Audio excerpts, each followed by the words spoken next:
There are two types of places that you'll visit in your lifetime: places that you visit to escape from home, and then there are places that you visit that feels like home. This is one of those places. This is home.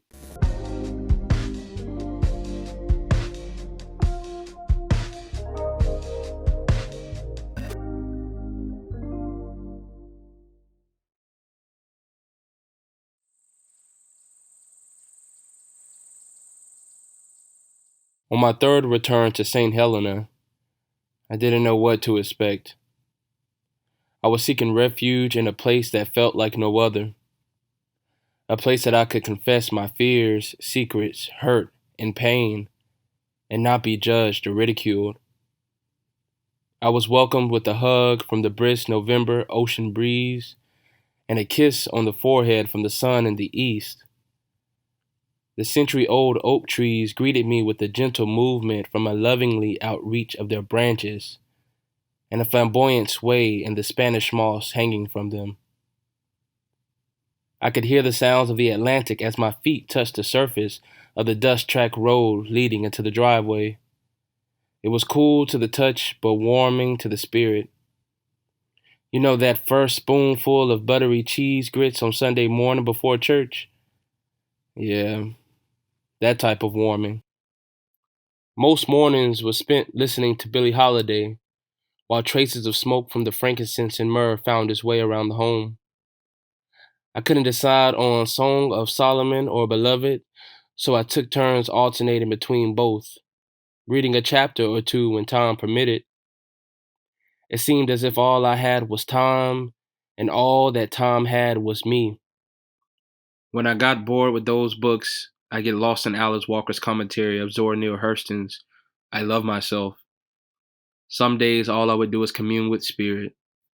I would sit out under those beautiful oaks, divining with my cards, hugging on the trees, and listening for messages in the soil. There were days when the trees talked back, and there were days when they only listened. Other afternoons were spent sitting and talking with the trees, the cardinals, the blue jays, and chasing dragonflies and monarch butterflies around the land. The local fruit lady supplied us with okra, fresh collards, yam, chow chow, and sweet honey persimmons. And Bradley Seafood supplied us with fresh catches of jumbo shrimp, blue crab, and red snapper.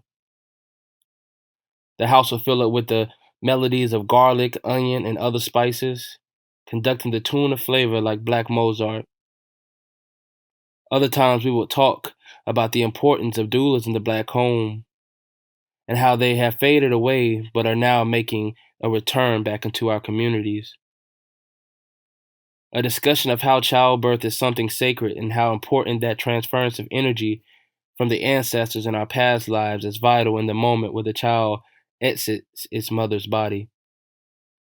We dove deep into the history of praise houses in the South, ring shouts, Negro spirituals, and the spiritual magic that came with them. Over dinner, we discussed how following your calling in this lifetime is the number one way to honor yourself and your mission here on earth. The nights were quiet. We'd open the bedroom window to let the cool November breeze find its way in. The sounds of crickets and cicadas echoed through the dense population of oak trees. And there it was again, the sweet sound of the Atlantic making its way up those dust-tracked roads through the windows of the house.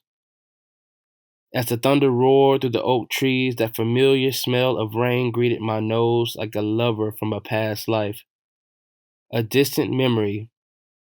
And although the wind strongly blew through those indigo blue window sills, the flame of the candle stood tall and still with resilience. There was a comfort felt by the handmade quilts that draped over our bodies, but an even deeper comfort knowing that I was home.